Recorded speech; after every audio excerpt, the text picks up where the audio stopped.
आता टॉप 9 मध्ये मोठ्या घडामोडी बघूयात। सरपंच संतोष देशमुख हत्या प्रकरणाची पुढची सुनावणी 6 मार्चला। आजच्या सुनावणीत आरोपी पक्षाला सर्व कागदपत्रांची पूर्तता करण्याच्या कोर्टाच्या सरकारी पक्षाला सूचना।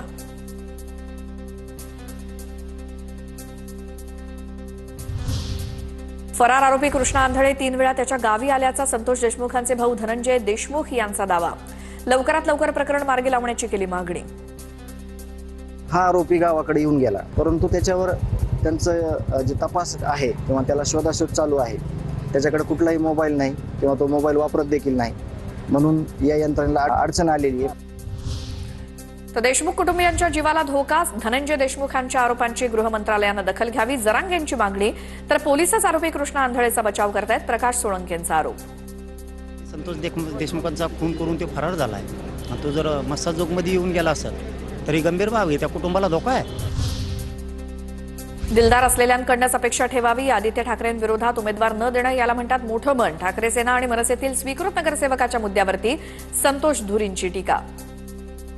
देणं होतच, द्यायलाच पाहिजे होतं। पहिल्यांदा एक ठाकरे घराण्यातला युवराज उभा राहतोय, तर आपण त्याला केक वॉक दिला पाहिजे, आपण त्याला विरोध नाही केला पाहिजे, सपोर्ट केला पाहिजे। आम्ही त्याला सीट उभी नव्हती केलेली, त्याला म्हणतात मोठ्या मनाचं। अर्थसंकल्पीय अधिवेशन देखील विरोधी पक्षनेत्याविनाच होणार। विधानसभेनंतर आता विधान परिषदेतील विरोधी पक्षनेतेपद रिक्त। अंबादास दानवेंची सदस्यता संपुष्टात आल्यामुळे परिषदेतील पद रिक्त। काँग्रेसचाही 10% निकष पूर्ण होत नसल्यामुळे विरोधी पक्षनेतेपदाचा दावा रखडला। मुख्यमंत्र्यांना लव्ह जिहाद विरोधी कायदा करण्यासाठी विनंती करणार मंत्री राधाकृष्ण विखे पाटील यांची माहिती। लव्ह जिहादच्या घटना घडतील त्या ठिकाणी कठोर कारवाई करण्याचे आदेश। गुजरात सरकारप्रमाणेच लव्ह जिहादच्या प्रकरणात विवाह नोंदणीची माहिती मुलीच्या आई वडिलांना द्यावी, किरीट सोमय्या यांची मुख्यमंत्री फडणवीसांकडे मागणी।